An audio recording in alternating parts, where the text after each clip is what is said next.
Hey guys, Hey. welcome back to another episode of Shaking Up the Game with your hosts Haley And Ari. and Ari. We are finally back for our final episode of 2025. Whoa. Yeah. Hope everyone had good holidays. Yeah, Merry Christmas. Happy Hanukkah. And rolling in the new year. Happy nothing. I don't know if you don't celebrate nothing. Yeah.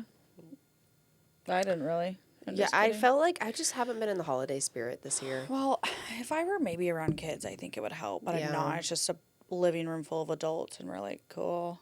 Just another day. Yeah, just another day. Just another day. And don't quit writing Santa on the name tags because, Mom, I know it was you. Oh my God, your mom does that? My mom used to do that, and she would write like characters from my shows. Like it'd be, funny. I'd get one from like Olivia Benson from Law and Order. Oh. Or like That's fun. Or like Cal Raleigh could have got you something. Yeah, well, he didn't. Yeah. Shucks. Next year. Yeah, there's Next year. always next year. Feels like we haven't been here in a while. Yeah, we skipped a week. You know, we deserve it sometimes. It was our holiday break. Yeah, I'm If still teachers on. get one, we get one too. I'm still on one Yeah, fuck yeah. all week. Hell yeah. Yeah. I think the last 2 weeks of the year is the most pointless So Weeks of- pointless. life. Okay. Like, Alrighty. like everyone needs to we should not be doing anything. No, like no one should have to work. No, Yeah. correct. Like I shouldn't have to take the time off. Like no one should just have to work. Exactly. Yeah, we could at least get like 2 weeks off. Or just like assume that like no one's really working. Yeah, no, facts. I just had to do PTO because I don't want to like physically go to the office, Yeah. you know, respectfully. Woof. Before we get into the Seattle Seahawks, where we're going to start, we do have to mention, because we took the week off, we didn't get to highlight what an iconic game that we went to, Thursday Night Football. Oh my God, you're right. We never talked about afterwards, and I just have to say out loud that was the most exciting game I've been to in a long time. That was the best Seahawks game I've been to, yeah. It's just crazy because after the Mariners playoff games, moving into this, we've been to some elite games. Totally. Oh my God, that was, yeah. I mean, that was game of the year. And shout out to the NFL. I feel like the last couple of weeks, they've been giving us some great games. That was game of the year. You're welcome. Debatable Chicago and San Francisco last night or Ours just was last better Sunday. than that. Well, no shit, but like that also was a good Sunday night game. No fire. You have to admit. So like, thanks to the NFL, but you're welcome. Truly iconic. Yeah, I think the reason why it was so iconic too is because there was so much hype around it. And I'm not gonna lie, I was a little worried that it wasn't gonna live up to the hype. You know, Right. like, I mean, even if we'd still won, like it could have been a dud of a game. You just never know. Never but know. It literally lived up to the hype and more. It was so iconic to be at. Iconic. The 12s are so fucking back. So fucking back, Like, bro. Yo, We were out on the town on a Thursday night, and the Oh my 12s were God. out. Knocking at every single bar door. No, we went to every bar until Are they you closed. open? Yeah, and if you are, I'm in. Literally, like, God, Seattle's frustrating. And I know, we saw the lights come on at a few places. I was like, well, like, it's we're not done yet. 11 p.m. What do you mean? Like, I'm fresh off the biggest win. Stop trying to rain on my parade. No, yeah, that was iconic. Wow, thanks for bringing that up. Yeah. It felt weird because we didn't get to talk about it. Yeah. And we've talked about it, but Fuck the not on Rams. here. While I'm at it. Fuck the Rams. You know, the one good thing going into this week where we are about to wrap the season up with the toughest game all season, Yep. one thing that we know for sure Again. is that the Rams are not going to win the division. Yeah. So, Yeah. fuck the Rams. So fuck the Rams. Now we have rolled into the last and official Niner hate week Yeah. of the season. Also, just a quick note before we actually get into this. I just want to make a quick note for anyone on video that Ari and I don't plan our outfits. No, but this just felt right. It felt right. I honestly, in my head, I thought you might wear your new Seahawks jacket. I did So think I was about like it. still going to be on like the same colorway of you, reels be fire. Yeah. but- Thought about it. But I wore it anyways. yesterday, so I was like, Good thought. I gotta hang it up, get it all ready for Oh, the like Saturday. get it like crispy again? Yeah. Yeah, oh, you're going to wear that on Saturday? Oh, absolutely. Catch me in my new drip.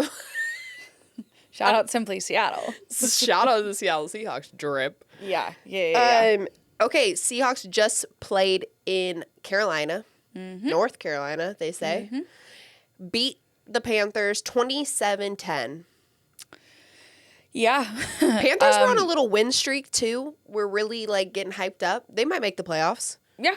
So it's between them and the Buccaneers for NFC South. So, people were concerned for us with that game. That would have been a perfect example of a trap game. And it almost was. Yeah. It was another slow start for the offense, unfortunately.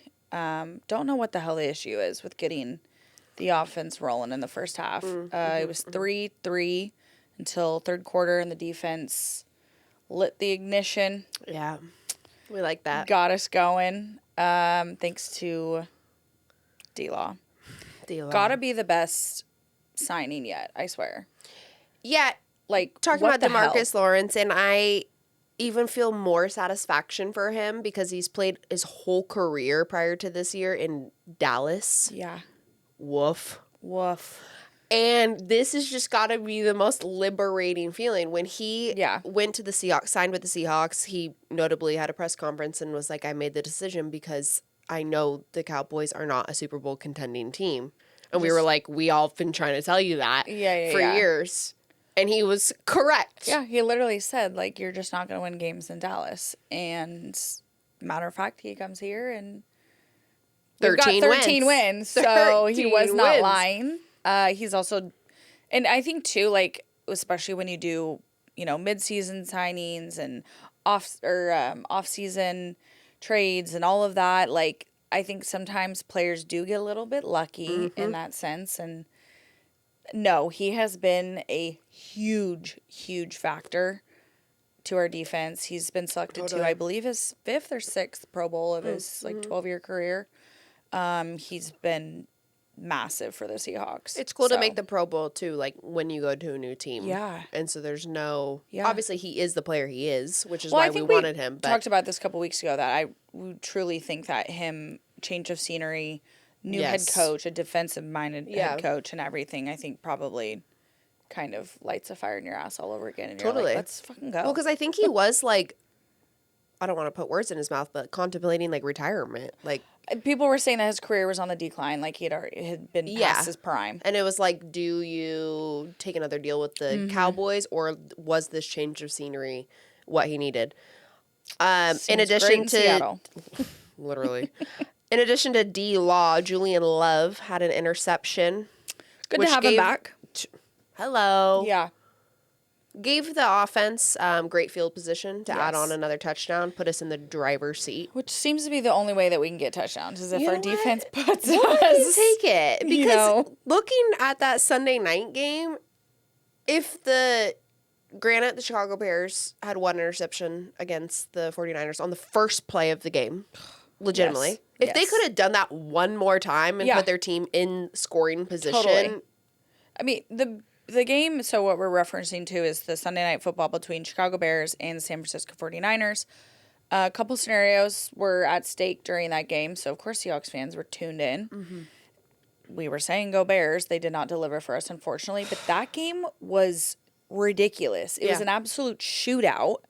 And it's a ping pong match. Yes, and I'm sitting here like, of defense, touchdowns. hello, anybody home? Right, yeah. Like, and at the end of the day, y'all can come for me, but defense wins championships. Facts. So we'll get into San Francisco's defensive concerns later when we talk about our matchup, but specifically as we are highlighting the Seahawks defense against the Panthers, compared to the Bears, where we really needed, as Seahawks fans, the Bears defense to come alive. The Bears defense were leading the NFL in turnovers, which I'm watching, and I guess I was a little confused. Granted, yes, first play of the game, great, but not one of the whole. So really, on the first play of the game, you got a hell of a lot of game left to do it again, and I didn't.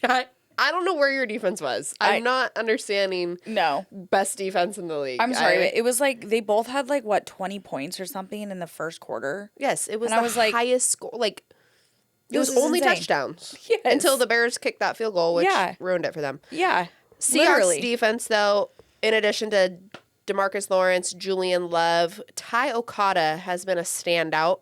Yep. who stepped in again for Kobe Bryant. Yeah, he filled in for Julian Love earlier this year, too. We met Ty Okada briefly at training camp, and he's just a nice dude. Yeah, he was really nice. A little workhorse. Yeah, which I appreciate, which goes to show, I think that is literally this season in a nutshell. Yeah. Is that we have had so many starters out with injuries throughout the season, and it's just been this, like, rotating system.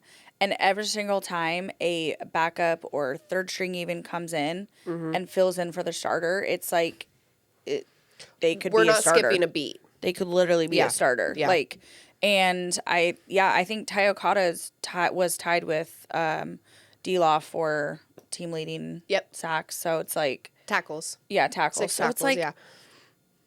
Put our backups in. Yeah, no, they're just we're as good deep. as the starters. Like, yeah. I think that if you're gonna be a Super Bowl contending team, you have to have a roster like that. You have to have depth at any position. I mean, even think about like NBA, like in the championships, like you cannot get far if you do not have a bench. No. Same with baseball. It's like you get the first half of the lineup. But if you don't have that bottom half of the lineup, you're not winning anything. And I think same goes with NFL, that if you don't have good enough, because there's so many injuries that are bound to happen. Totally. Especially in the physical sport. Yes, because it's not like, it's just so physical that, like, if they get injured, usually players are out for multiple weeks. And so having the backups, I mean, I don't even like calling them backups, if I'm being honest. No, like, you're just part of the squad. Yeah, they really are. You're just in rotation.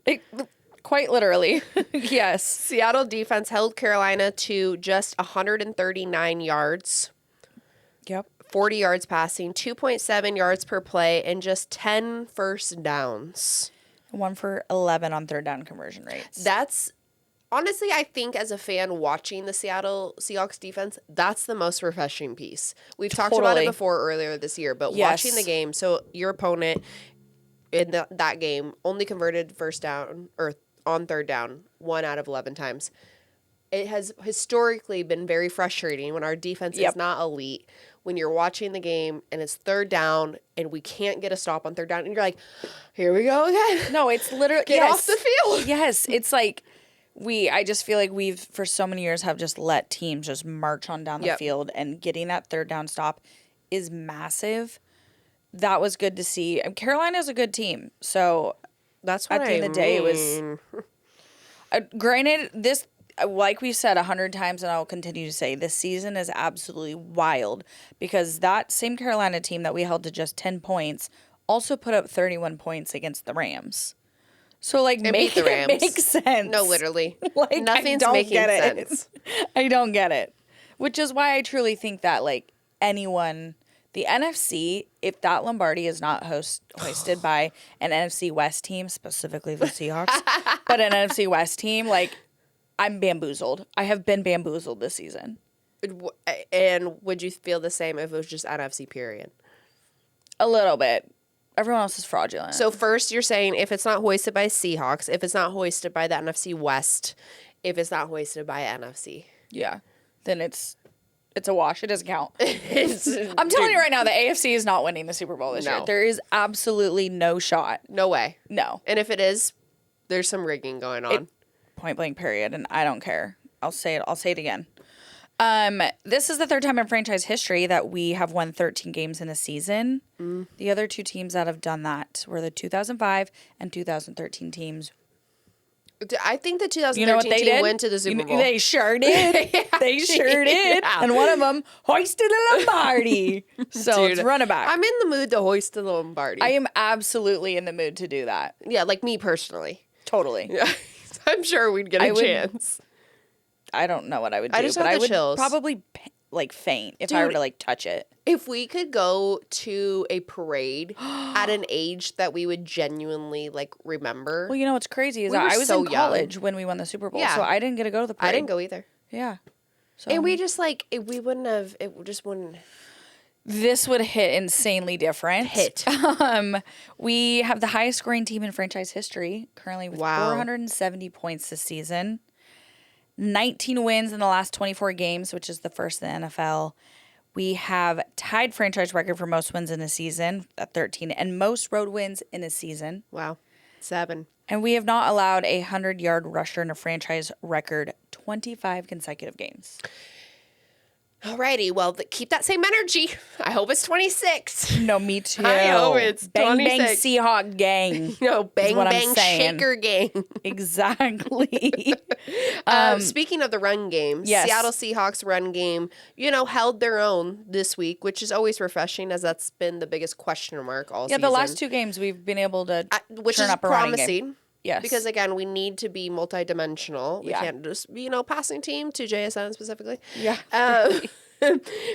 Zach Charbonnet was his time. It was. 118 yards, 2 touchdowns on 18 carries, giving him his first 100-yard game of the year. Now has 11 touchdowns this season. Which is wild. I don't think that we're processing how great of a season that Charbonnet is putting together because in comparison in the NFC West, Zach Charbonnet has 11. Christian McCaffrey with the 49ers has 10. And Kyren Williams, the running back for the Rams, has 9, I want to say. Wow. Well, I feel like it's not getting talked about as much because he's technically, I guess you could say, RB2. Yeah. But, I mean, as we've said, there has been games where Kenneth Walker will carry the load, then Zach Charbonnet gets the nice little 5-yard run in for the TD. It was refreshing to see that 2 weeks ago when we played the Rams, Kenneth Walker had a great game. He was the guy. This week it was different. Mm-hmm. Zach Charbonnet was able to get it done. I don't care who the hell it is getting it done as long as it's one of them. No, and I think it is very unique to have a 1-2 punch where it's not one that's very different, skill-wise. They're both very capable. Mm-hmm. So for a team going against the Seahawks to now have to not only prepare for just Kenneth Walker, you're preparing for 2 running backs on top of the passing game. It's multiple things going on here. Exactly. Zach Charbonnet with his 11 touchdowns is now the first Seahawks player with double-digit rushing touchdowns in a season since Marshawn Lynch in 2014. That's so wild. What? Just Zach Charbonnet. Give me a glass of Charbonnet. Yes, give me a couple glasses of Charbonnet, please. On the offense, Sam Darnold is one more step away from completing his revenge tour this year. Revenge tour as in playing X teams that he has played for. But wasn't good enough for? Apparently. Mm-hmm. Vikings, check. Panthers, check. 49ers. Check to be. So, he also joins Elite Company. Mm-hmm. The only quarterbacks with back-to-back 13-win seasons, Tom Brady, Brett Favre, Peyton Manning, and... Sam Darnold. Aaron Rodgers. Oh. And then he's the 5th. Sam Darnold. Isn't that lit? No, it's lit. But mind you, Sam Darnold is the first quarterback in NFL history with 13 back-to-back winning seasons, or 13 back-to-back. Yeah. Back-to-back 13-win seasons. That's tricky. With 2 different teams. Yeah, with 2 different teams. First quarterback to do that. Yes. Yeah. So obviously when Brady was doing it, he was with the Patriots, Rodgers with the Packers, one team. Yep.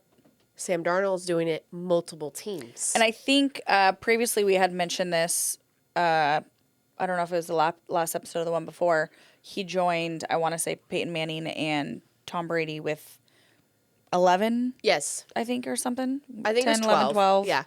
Yeah. Consecutive 12 winning seasons, both 2 different teams. Now he's the only one to do it with 13. Yeah. Mm-hmm. So, impressive. Very. Yeah. That's 2 different offensive coordinators. That's 2 different playbooks. That's obviously all of his weapons are different. Yeah. Yeah. I see people in the comments, of course, and they're like, well, he's had Justin Jefferson, and then he came here and he's had Jackson Smith and Jigba. I'm like, yeah, and he could have done nothing with either of those. Look at the league. Look at the Jets. I mean, when Garrett Wilson was playing, and he was an Ohio State wide receiver. Right. Great player. Yeah. I also don't understand that argument. Well, whenever, say, the same stat for the winning seasons, if you're looking at Tom Brady, are we hearing anyone go, well, he had Gronk, well, he had Edelman? No one's saying that. That's also half the component of a quarterback is you having receivers to throw to. Yeah, I don't know what quarterback in the NFL doesn't have a receiver. Yes. It just depends on how you use them. Exactly. Okay, he also had Torrey Horton for 4 weeks this season and was balling out. So What do you mean? Sounds like the other quarterbacks in the league need to spend more time with their receivers Exactly. working out because Aaron Rodgers has had DeKalin Metcalf. And yeah, I'm still saying his government name. Come for me. I'm also looking for witness protection. He might snag me by my blue hair. Side tangent. DeKalin Metcalf. We didn't get a chance to talk about that one. Dude, we haven't talked about it, but you'll see soon. Ari and I have literally been calling this man DeKalin this whole year. Yeah, we're not on a nickname basis anymore. In all honesty, didn't know that was very disrespectful to him. I didn't either. Okay, Most so people that everyone that have, wants like- to call me Ariane, I'm going to start grabbing them by their hair and punching them in the face. Yeah. Not my government name. Dude, like, that's what Grow I mean. up. Like, I've never heard, like, I'm DK because I do not want to be called DeKalin. Yeah. DeKalin got suspended for punching a fan, where the fan supposedly called him DeKalin. So there might have been some other things said, but it's, hearsay. Anyways, Ari and I are looking for witness protection because we've been saying DeKalin a lot. I didn't know it was that bad of a thing to be doing, so it's my bad. Anywho's. Oh my God. Going back to the Seattle Seahawks, all 3 losses this season, Seahawks are currently sitting at 13-3. All 3 losses have been by a combined 8 points. And all 13 wins have been won by a combined 189. Thanks to those blowout wins. In the Love a beginning, blowout win. First, 8 games of the season. Dude, hell yeah. Those were the games where we were like, I don't know what to I've feel. never felt this feeling. I don't know how to react to this. Because let's all admit that even when we were up 30-something to 7 at halftime, we were all still nervous all second half. Nervous. Because that's the life of a Seahawks fan. The amount of non-stressful games that we've had this year is why this sick one over here was like chomping at the bit when the games are close, because she's like, I just want to feel something. And that's toxic. Okay, but I only say that when we win. Okay? Yeah, you weren't like, ooh, nail biter, but we lost and she's still happy. It's No, only when we pull out the win, win. I'm like, listen, that was fun, low-key. Like, my heart was going pitter-patter, and I was getting all hot and sweaty, and I was like, this is so fun. Dude, and we literally. won. Like, but because if you we have lose, to play I'm not. 4 quarters. That's why you play 4 quarters. That is why. Sometimes more, but that's why you never give up, and it's Dude. till that clock says zippity-doo-dah.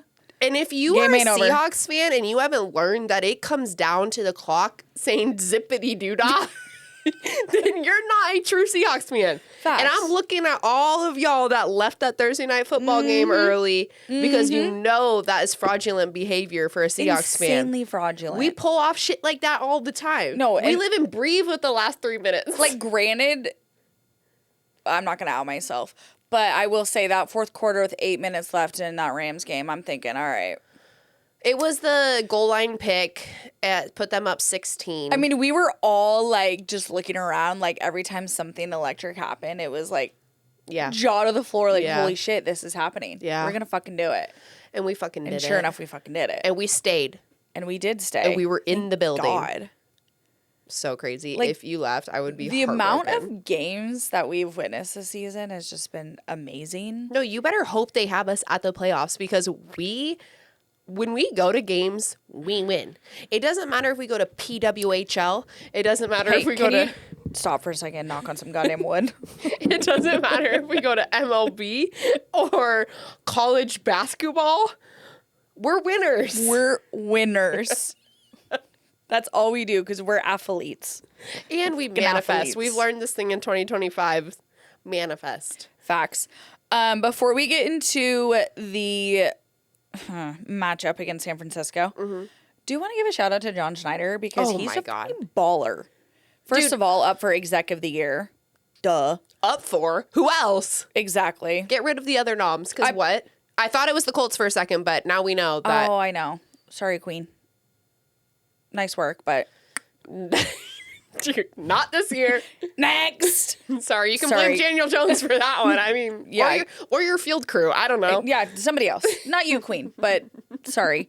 It's John Schneider. Dude. So after that Rams game, Yes. Derek Hall got suspended a single game. And I won't bore y'all with the antics about that because that was bullshit. It was a bullshit suspension. 100%. I mean, you can look at the tape over and over and over again. He clearly did not purposely step on the Rams player, but nobody was buying that because they're all wussies and ate the Seahawks. So he got suspended for a game, which was bullshit. And John Schneider pulled up to game day in Carolina with his jersey on. Dude, he wore Derek Hall's jersey. Turn me the... Dude, John. John, I love you for this because that's some... Savage. Savage. It's kind of like a to the NFL. Yes. You know, one of those. Yes. And like also like I got my team's back. Absolutely. He's not the exec that's like up and you'll never see him. Nope. He's here. Oh, yeah. He's boots on the ground. And we've noticed that, like, at games and stuff, we're always like, oh, there he is. He's boots on ground. He's in it. Downstairs on the field. Mm-hmm. You never know. He might even bop in for a snap or two. I wouldn't put it past him. No, dude. Love John Schneider. And it's that energy, though. We've been talking about just the Seahawks mentality as a whole. Culture. The whole team culture. Yes. What the locker room is like. And that's what it is. Your exec is wearing the jersey of the player that got suspended. Yes. Because we all know it was bullshit. Exactly. I'm writing for you. I'm writing so hard for him. I love him. I love him. And the amount and just... We've always been John Schneider Yes, stans. we have. Always. And literally, like, the roster that he has put together again. Because mind you, he put together that Super Bowl winning roster in 20... What was that, 13? Dealt with rebuilds. Yes. Yep. And doing it again, the draft picks over the last, like, say 5 years and off-season signings and everything has been, I'm sorry, but hats off to John Schneider. Dude. Chef's 10 kiss. out of 10, no notes. Literally. All right, moving into Niner Hate Week. Yeah, bang, bang, Seahawks gang. Exactly, January 3rd, this Saturday, 5 p.m. in Santa Clara. Saturday. First, let's start with that. Those game times didn't get announced until after Sunday Night Football. You know, everyone was on the edge of their seat. Chris Collinsworth couldn't wait to tell us. He kept mentioning it about 5 times. Could not wait. Anyways, Seahawks are a Saturday game. Some discrepancy that we're not Sunday night, but we're Saturday night. What's good? I fuck with it. Honestly. Because guess who gets going to be hungover all day Sunday? Dude, at first, me and you were kind of like, well, Saturday. And then I was like, bing. Perfect. Looks like we're going out after the win. Yeah, no bars are going to be like, we're closed early, gotta work in the morning. Saturday night, baby. We got the city's our oyster. The city is our fucking oyster. Post-win. Everybody watch out. This game is for the 1 seed in the NFC West division title. This is massive. It's literally coming down to the final regular season game. We knew this by like week 6 or 7. We were like, it's going to come down to that game. Seahawks are 13-3. The 49ers are 12-4. I think that sounds right. Yeah. They have 12 wins. I know we're a win ahead of them, so it's got to be that. Yes. All coming down to the wire, week 18. Sound familiar? Because it is. In 2019, week 17, came down to Seahawks 49ers. We had that heartbreaking, another goal line heartbreak. Yeah, we hate to see a goal line. Jesus Christ. Literally. Yeah. And that season, the Niners went on and went to the Super Bowl, but then lost to the Chiefs. Yeah. Want, want. Yeah, I want to make that clear. Want, want. So here we are again, a couple years later. Yeah. Same boat. Something that I did see, this kind of made me feel really hopeful, was that in 2019, the 49ers, a young ascending Super Bowl contender with a young, innovative head coach, goes on the road against a dying, failed dynasty that beat them earlier in the season.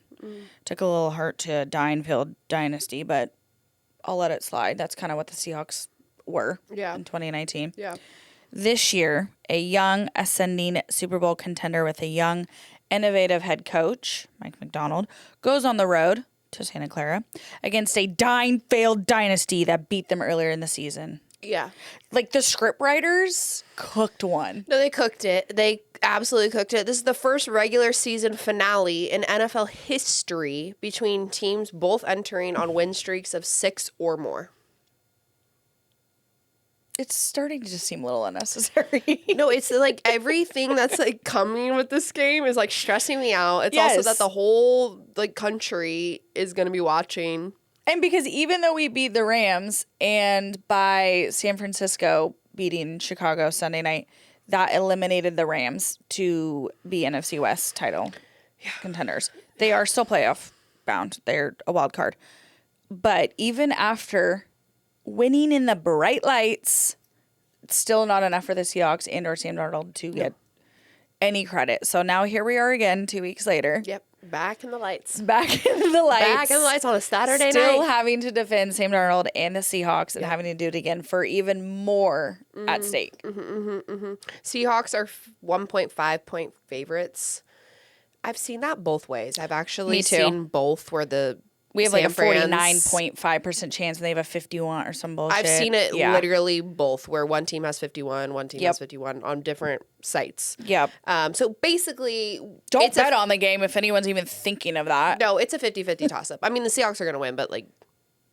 Don't do no spread bullshit. No. I don't need to knock on wood. That's not that jinx. That was like a confidence. Absolutely. Like I'm manifesting a win because I bleed blue. Yes, we do. You know what I mean? Speaking of bleeding blue, the Niners will be bleeding their For the Faithful all-black rivalry unis that game. What team isn't faithful to their team? I'm just, like, why are you guys, like, the faithful? I don't understand it. I'm not understanding the bit. San Francisco bullshit. Okay. I don't know, but they're all black, which is perfect because they'll be dressed for their funeral. Yep. Don't make me eat my words, Seahawks. Okay? No, seriously. Okay, in the event that the Seahawks do lose, we will be having a wild card spot, obviously, at 13 wins. And if we didn't, I would literally riot. Oh, absolutely. And like a 6 or 7 win team is in the playoffs. I would be in New York at the headquarters. No, me too. I was going to say that, but like that's a little too sensitive because some shit did go down there. Oh, you're right. That was the season. Yeah. Ooh. Just with the picket sign and with just stuff. Like sign, no weapons. No weapons. Just our words. Just a sign. Yeah, my mouth. No, I'd bring my mouth. My mouth could be considered a weapon. Yeah, no, that's insane. Pause. But yes, if the Seahawks were to lose, they'd be sitting in the wild card position. And I think that would put us at, the 6th seed, and then we would play Philly, I think, on the road? Which is insane that we're going from a 1 seed to a 6 seed. But again, let me take that up with Goodell because we need to rework some things here. Totally. I was thinking about this because, like we've said, the NFC West is just diabolical this year.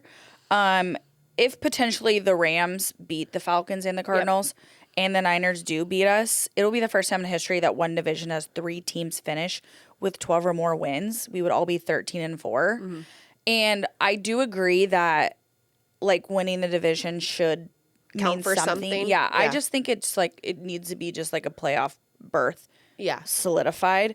And then once everyone's in the playoffs, then you reseed based off record. Yes, because I'm sorry, but we shouldn't have a lower seed versus a 6-win team. Yes, like that's bullshit. Why are we on the road? But if we do end up having to go on the road against Philly, I ain't fucking worried one bit. No, and the Seahawks have been successful on the road. That's for like, the other option. However, we're gonna win. Yeah. Good thing the Niners are allowing the sixth most passing touchdowns. Yes. So I need Sam Darnold to sling that thing to Seahawks players. Mm-hmm. Looking at that matchup, San Francisco and Seahawks, San Francisco's offense has proven to be elite. I mean, even what they're doing without George Kittle has been, call it what it is, amazing. They're rolling. However, the biggest concern for anyone looking at that game is when San Francisco goes against an elite defense, such as the Seahawks. Yeah. And then on the flip side, the problem with the 49ers is their lack of defense. Yes. Against any great team. Yeah. So ideally, like they have trouble getting to the quarterback at all. Mm-hmm. And hopefully we can exploit that with our multiple faceted offense. 100%. I can't believe I'm saying this, but we know Christian McCaffrey is a threat on that team. That's damn near their whole offense. Yeah. So. Well, yeah, that's as a runner and a receiver. Yes. Correct. Yeah. Like, we already know that. But I can't believe I'm saying this, but Brock Purdy is their weapon at the moment. Yeah. The Dougie threw me off. Why did he low-key kind of hit it? What's the thing? Like, Go white boy. Yeah, white boy Go got a little motion. Yeah, God forbid a little white boy At gets first, a though, little I didn't motion. know what he was doing. I didn't know either. Because the at Dougie first. like didn't come until like halfway through the dance. Yeah, no. He's practicing, still white. but I was like, I like to see some emotion out of him. If True. Sam Darnold and the Dougie, I would fall on the floor.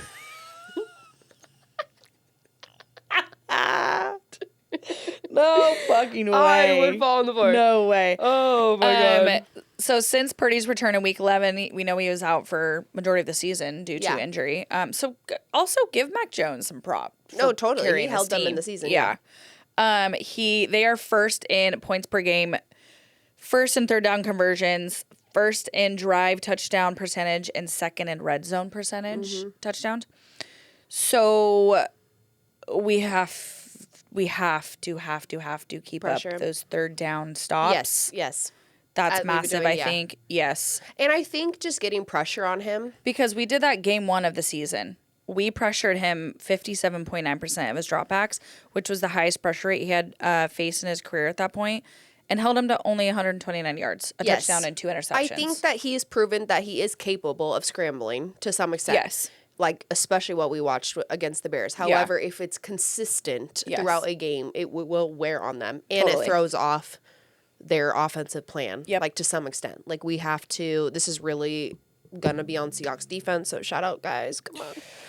Yeah, Come on. I hope belt to ass, guys. I hope belt we to ass. put them in the dirt. Yeah. Put them back to mining gold. Isn't that what the 49ers do? Dude, no idea. I didn't know a number could be a mascot. Insufferable. Is that what it is? So notable players. I think it's like a miner, isn't it? Yeah, but like, why is it 49er? Maybe they started doing it in 1949. Oh God, I hate that. And you know what? I don't even feel dumb because why would I give any attention, a lick of attention, No, I don't. to a rivalry team? I don't look up their shit. No, and I don't want to give my algorithm even a snippet of something. All of a sudden, you start seeing red, and you're like, ah. No, because I'm scrolling Twitter, like just checking facts and doing all that and stuff, just trying to see what the vibe is on out there. And after the Rams game, I'm getting like Rams Twitter shit. Yeah, I'm no, like, it's I don't fucked care up. what your scenario is. God, I haven't heard about Puka in a week, which has been refreshing. Yeah, it's been quiet, huh? Yeah, nice. Peaceful. He's up to something. Or someone's He's got on him. somebody's stream Or right now. someone's got him on like house arrest. Sam McVay. Sean. Did you say that on purpose? Yeah. Oh. Sean Damn McVay's got him on house arrest. Like, please stay out of the media. Shut for your 1 trap. week. Stay inside. And did I say shut your trap? And when you're inside, stay off stream. No streaming. God damn. Some notable players for the Seahawks that are going to impact this game. Rashid Shaheed is currently out with a concussion and is looking not likely to play against the 49ers. Due to it being a quote-unquote short week. I don't know why, For but sure today. I have some good vibes, like good juju right now that I think he'll play. Well, we better get a lot of that going. Because I don't know. I mean, I obviously hope so. Because also, Torrey Horton was our other punt receiver. Kick returner. Yeah. I mean, and really confused where that guy went. I don't think that they're being... I'm not even getting an update on Torrey I don't Horton. think that they've been honest about his I don't either. injury. So but- we will most likely be without Rashid Shaheed unless, the juju gods are working. And We did activate Cam Akers last week for the Carolina game, which I believe he is mainly a punt returner. So we'll get ready, bud. Yeah. George Kittle will be returning for the 49ers. However, we also will get back Derek Hall yep. after the 1-game suspension. And I Trent- feel like he's Oh, I'd be feeling a type of way, too. Another California team. Nom nom nom nom nom, like corn on the cob, baby. And you know what? Never mind. What? That's Never not mind. good. That's good. We'll take that. We'll take that off air. Woo. Okay, well, if Mike McDonald beats the 49ers next week, he will hold the franchise record for the most wins at 14, clinch the Sheesh. 1 seed for the first time since 2014, hold the record for the most wins by a second-year head coach. He has to be the front runner for Coach of the Year. I think it's between him, Mike Vrabel with the Patriots, and Johnson? maybe Ben Johnson and maybe Kyle Shanahan. Because Yeah, I you've think had it's an going to injured team. depend on how the end of the season shakes out. Yeah. But obviously he's my vote. He Your moved vote. in to second place for the most road wins by a head coach in his first 2 seasons with 14, and currently has 22 wins in his first 2 seasons, the most ever by a Seahawks head coach. What a fucking fire hire. Dude, we knew we liked him. We knew we liked him. He was a culture hire. He absolutely was. Yeah, he was built to ass. Came in there, young guy. Still player's coach, but not too much of a player's coach. Yes. Not like silly, goofy, I'm sorry, but Mike McDaniel down in Miami. Yeah, that was funny at first, but now it's like... No, I think he goes to clubs with them. I don't take you seriously one bit. No one does. I think everyone takes Mike McDonald very seriously. 100%. And I think that the NFC West, having Kyle Shanahan, Mike McDonald, Sean McVay... There is a 4th team in our division, but... No, there's not. There's not. Yoo-hoo! Having those 3 coaches just battling it out every season, we're in for a fucking That treat. makes you a better coach, though. Absolutely. Because that's who he's going against. Yeah. Twice a year. And the Arizona Cardinals might be relevant if they ever get rid of Kyler Murray, but I don't think he'll be playing next year. I don't either. Bummer. That was a solidified win every... Yeah, that was two games every season solidified. Okay, so key matchups this week. Okay. Obviously, we are Saturday night. That determines the NFC West winner and the NFC 1 seed. Before that, at 1:30 p.m. on Saturday, the Panthers and Bucks play for the NFC South winner and NFC 4th seed. Mm-hmm. And then on Sunday Night Football, the Ravens versus Steelers determines the AFC North winner and AFC 4 seed. They most likely will be without Lamar Jackson. Doesn't really seem to be an issue. No. And the Steelers will be without DeKalen. Damn. Sucks to get suspended for 2 games for punching a fan. Yeah. So those are pretty much, obviously there's NFL games on all day, both those days. Those are the most critical. Yes, those 3 are the 3 matchups that have playoff implications. Mm-hmm. One incentive that we really care about going into Week 18 is our boy Sam Darnold. He needs 150 yards to unlock a $500,000 bonus and 3 more pass touchdowns to unlock a $500,000 bonus. So he's looking for $1 million. No, yeah. There's a number of players. If any of y'all are betting or doing any of that funny business, take a look at incentives for Week 18 because there will be a number of players. Stephon Diggs, Saquon Barkley, Keenan Allen, Debo, a couple other players that have massive bonuses potentially coming up, like $1 million bonuses this week. Same.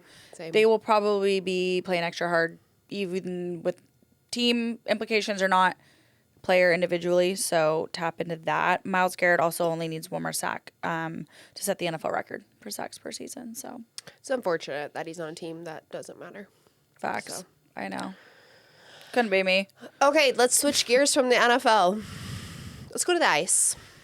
All right, let's go to the ice. Seattle hockey. Seattle hockey, babe. 2 teams, because, we're Title IX. Oh, ooh. Remember Title IX? Sexy, yeah. Yeah. We have men's and women's. Yep. Because Seattle's a sports city. We're progressive as fuck. We're so fucking progressive. So dude, we said this, though, when we went to a game. We're so fucking progressive. Yeah, and I love it. I ain't mad about it one bit. No, I'm not mad about it. In our sports city, as we echoed last week, is just so tight-knit. Yeah. Cal Raleigh was at the Kraken game again this weekend. Dude, I love him. And didn't we win? What is his stats? Yes, so I need to know. Let's start with the Seattle Kraken, NHL. As we talked about briefly last week or 2 weeks ago now, that when we recorded this, Kraken were on a bit of a losing streak. It was like 7 of their last 8 games at Climate Pledge. But they did win this past weekend. They won also a couple nights ago when this episode came out. And they now have a season high 4 wins in a row. Okay. I like it. Yeah, Grubar, the goalie, popping off. 31 of 32 shots saved in a 4-1 victory over the Philadelphia Flyers, Damn near perfect. which gave them the 4th game. Yes. The Kraken shot about half of the Flyers, and we won 4-1. Really? So, Okay. big boy in the net. No, I think it's really important because the Kraken coach was alluding to the need to win at home, and that's really what they've been missing this season, and putting them in a low situation. Yeah. And drop down in the standings. However, now with their streak, 4 consecutive regulation wins have put the Kraken back in the playoff contention. Oh. And they're on a bit of a stretch right now, 21 games in the next 39 days. Because in February, the NHL season will take a break for the Winter Olympics. So there's going to be a lot of games crammed into this next 39 days. Okay. Pivotal time for the Kraken to be playing their best. Yes. I'm hoping that, the Seahawks kind of feeds into the Kraken. Dude, let's be honest. Exactly. Like, the Mariners playoff totally fed into the Seahawks. 1,000%. The Seahawks feed. Also, we did not mention while we were on the Seahawks that AJ Barner's press conference after this last game was wearing a Mariners hat. Oh, my God. City ties, baby. Dude, we love AJ Barner. Yeah. I love AJ Barner. I love his celebration. Touchdown celebration does not get enough credit. No. Love that when he gets a 1 yard, it's called the barnyard. Dude, Please. we talked about AJ Barner in one of those press conferences saying that he's felt really, when he Finally said at that home. he finally feels at home. He's kind of felt not at home in multiple different universities that he's went to and then NFL, and he finally feels like home in Seattle. And that's what we mean. That's what we mean. Baby. And like Cal Raleigh's still in off season going to Kraken games, and like I just feel like they all feed off each other. This is what I mean. We're such a tight knit like a community. Cesspool of good vibes. Yes. Kraken Winning are currently vibes. sitting at 6th in the Pacific Division, giving them the 4th in the wild card position. However, there's only 2 wild card spots in hockey that will move to the playoffs, Pacific and Western Division. Their next home games, well, one as we record this episode, so that will be over. And then looking at January 1st, January 6th, and January 8th, if you want to go to the Kraken. We need to go to a Kraken game. Yeah. Let's get one of those January dates on the Cali. I'm down. But you know what game we did go to? We went to the Seattle Torrent game last week for the first time. Had a ball. Women's hockey is fucking awesome. Dude, that part. We went to their 5th game in their 5-game homestand where they won. Yep. And overall... Once again, us showing up and they win. Dude, literally. My one... Like, at this point, teams need us to be there. That is crazy. We might not even want to be there, but, like, you need us there. No, you need us there. And we, like, I want to be there. Obviously, we want to fucking be there. Duh. Anyways, the Torrent game was fucking awesome. Like you said, it was so eye-opening. The crowd was electric. Mm-hmm. Even the coach after the game, the Torrent coach, alluded to how amazing the crowd has been, because obviously this is the first time the Women's Hockey League has been in Seattle, so you always are kind of... look up, like, attendance, and I think I want to say the Kraken was, or the Torrent was, like, 10,000, and the Kraken it was just under like 11,000. 14 or 15. Like, they're putting really up good numbers. Not that much. For also, like, significantly only their different. 5th game. Yeah. Like, that's first the thing. season, Yep. women's sport, the same sport, just comparing the two. Like, it's really, like, I was impressed. Totally. I was very shocked to see that, like, I mean, not shocked in, like, a bad way, but, like, impressed. Just that couple thousand different. And going to, like, what the coach said, it just is exactly what we're talking about. This Seattle sports culture. There was a Storm player that made an appearance. Again, like, we really keep it in the Seattle family. I love it. But just, having the head coach call out how great the fans were, how much that brought him into, because the Torrent were facing the same thing where they were struggling at home, similar to the Kraken. So it's really important, especially with being this new team in a new city. You want to give the crowd something to cheer for and and get people to come back. That's at the end of the day, you got to win. But exactly. Ari and I were there. Yeah, it was super fun. Thank you to the Torrent for having us. We got to see a lot of ins and outs of just the whole game itself. Listen to the press conferences live, all of that, which was really cool. Excited to go to more and hopefully get to meet some players and hopefully eventually get them on the pod. Yeah. I have so many questions. Yeah, so many. Like, and I also learned so much already just from that one game. You did. Yeah, it was fun. For anyone, you got to go to a hockey game live. Yeah. It's a very quick sport. It will definitely have your attention. Climate Pledge is also beautiful, so that's enticing. Dude, that arena is so sick. Mind-boggling. And it's going to be even sexier when an NBA team plays there. Dude, that's what's going to get a team there. Like, you can play there. Yeah. Sexy. Where I can get pierogi,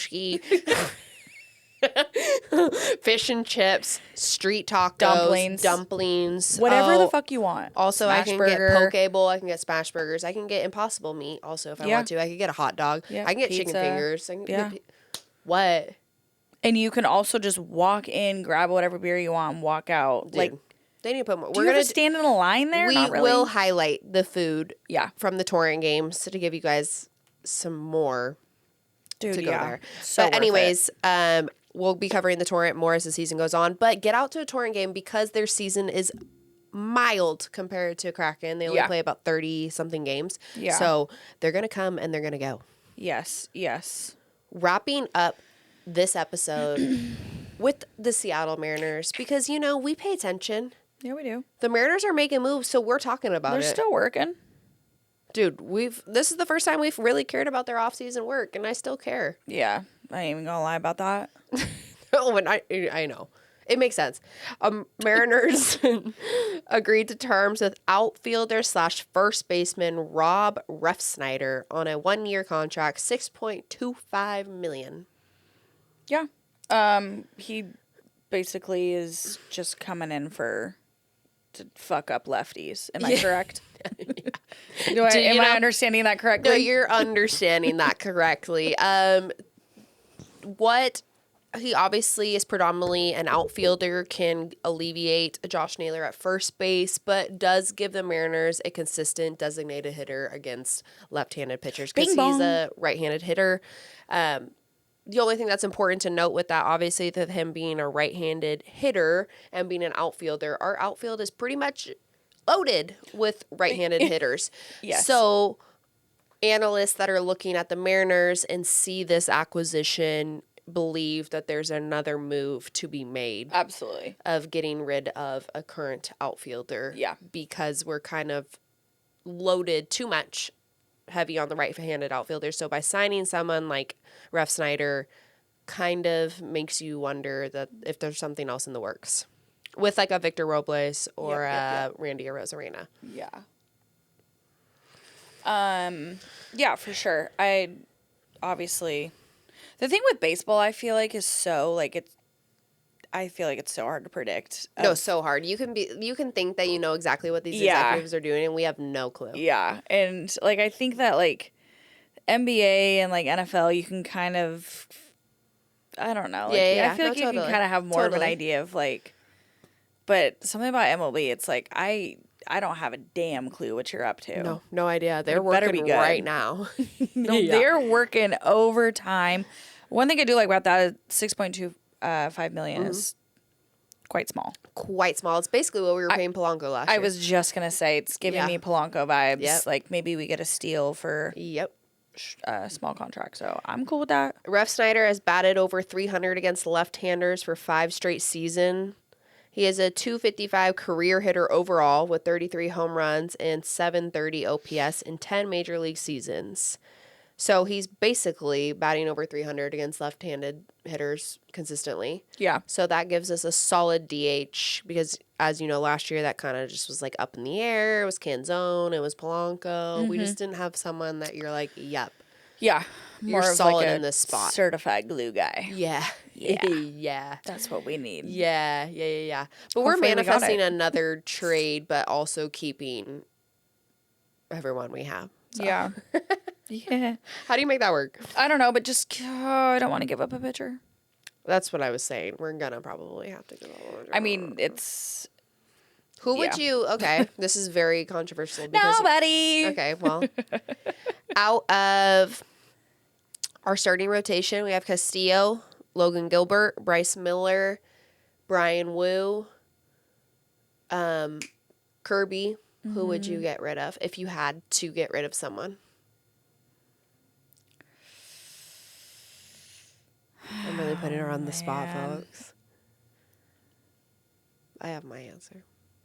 I don't know. I like Miller, but I would maybe him or Castillo. Is that fucked up? No, Castillo was my answer. Yeah. I think, and only because of, I mean, if you're an executive and making it as far as we did, you look at who outperformed the others. That's and Castillo was low on the list. Obviously, Brian Wu was out majority of the postseason, so we didn't see him start deep in the playoffs because of his injury. But I mean, Castillo kind of... He kind of... Yeah, he wasn't the greatest in the postseason. Who said that? Who said that? Hey, I still fuck with a rock, though, but, you know. Sorry. No, we ride for our teams and our players. But you asked me. Yes, and we're also realistic. We're going to be those realistic people when we're talking that, like, when someone messes up, and, you know, I'm still riding for you. Yeah, absolutely. I'm just saying, if, like, the world's... We do ride for our players. But ride? Yeah. Yes. Like, okay, we were riding for Geno Smith last year. Shoot us. We don't care. You know how many arguments we don't care. We got in with people about that? Oh my God, even this game. Why didn't we not talk about this? The Thursday night football game. Oh, I know where you're going. We had a Thursday... Sorry, this will end this tangent, but we had Seahawks fans around us, obviously early in the game. Well, Seahawks fans, I'll put in quotations because it doesn't make sense. Venting about how bad Sam Darnold was, that if we could have Joe Burrow, we should get Joe Burrow right now. And Arya and I are sitting there, and first of all, if you are a true Seahawks fan, you know damn well we ain't going to give up enough money to get Joe Burrow ever. No, and also... When have we ever been that team? Halftime. Game. Do we think that Joe Burrow is hopping on a plane right now, flying to Seattle, plugging him in, and he's just going to win the game? No facts. We kept... What? I literally was looking at this guy going, can we talk about this another time? We can talk about it tomorrow. And I was like, Sam Darnold does have 12 wins or at that time it was 11, turned into 12 that night. I was like, he has 11 wins. Yeah. What did he do wrong now? I get he throws a pick, but at the end of the day, your quarterback is leading your team. Exactly. And we have 11 wins with him. And that's the reality. Geno Smith doesn't have 11 wins with the Raiders. So, like, that's what it is. Yeah, that was, I think, what was so irritating because it's like, okay, yes, we're not saying that Sam Darnold's perfect, but what he has done this season for the Seahawks, he's done exactly what we need him to do. Yes. Also, mind you, Jalen Hurts with the Philadelphia Eagles. Sunday, this most recent weekend, second half, 0 effing yards. Yeah. Somehow they managed to win the game. 0 yards. Against the Bills. The Bills. And what have we always said about Jalen Hurts? You don't have to ask him to be Superman. No. You just have to ask him to not make a lot of mistakes. Yes. And what they do, they won the Super Bowl last year. And we're asking Sam Darnold the same thing. Exactly. Play clean football. You got us to where we're at right now. Why are we bitching about this at halftime? It's not... That's our guy under center. So get behind him. Somebody had even said put in Jalen Milroe. Yes. And I just about I almost wasted a $16 beer and threw it at his face. Because I'm like, bro, Jalen Milroe will get eaten alive by the Rams. Are you joking? And what doesn't get talked about enough with Sam Darnold, and we would have said this after that Thursday night game, but Sam Darnold will make mistakes. And what I like about him the most is that he doesn't get scared. To be able to throw that goal line pick on that Thursday night game, and as we're down 16, that would have put us within a score. And then obviously Shaheed ran the punt back, but then after that to be able to drive the team down the field while throwing the ball, it takes so much mental strength. Yep. I want that as my quarterback 100%. because there's plenty of quarterbacks that are going to throw a goal line pick like that and be shaking in their boots the rest of the game and not be able to or get just really, really aggravated, frustrated, take it out. And that, like we've said 100 times, that the culture with the team is that, I mean, even I think DeMarcus Lawrence had just said it at his after this last game, was saying that defense shows up. If the offense makes a mistake, defense is right there to pick him back up, vice versa. Right. And it's a complete team. I'm sorry, but just asking for Joe Burrow at halftime or putting in Jalen Milroe what was that, 15? Dude. Like, be so for real. Also, Joe Burrow is not a Seahawk. Like, that culture is not it. We got Sam Darnold in Vans and flannels. And we don't also need Joe have- Burrow and his Batmobile and his other things. Because you know what? That's not our vibe. We know his ass would be living in Hunts Point and just be so removed from the That's Seahawks. not our vibe. Sorry, but no. I ride with Sam Darnold. I absolutely do. And also, can we talk about that fan his doppelganger that was sitting in the stands in love Carolina? That guy. Love that guy. Was it So- your brother? There's the redheads have rejoiced. Hell yeah, we have. We're on fucking top. Hey, Jose, tell me your redheads are on top right now. On top. Yeah. It's the season of the redheads. See. Hawks. See. Red. Not the redheads yet.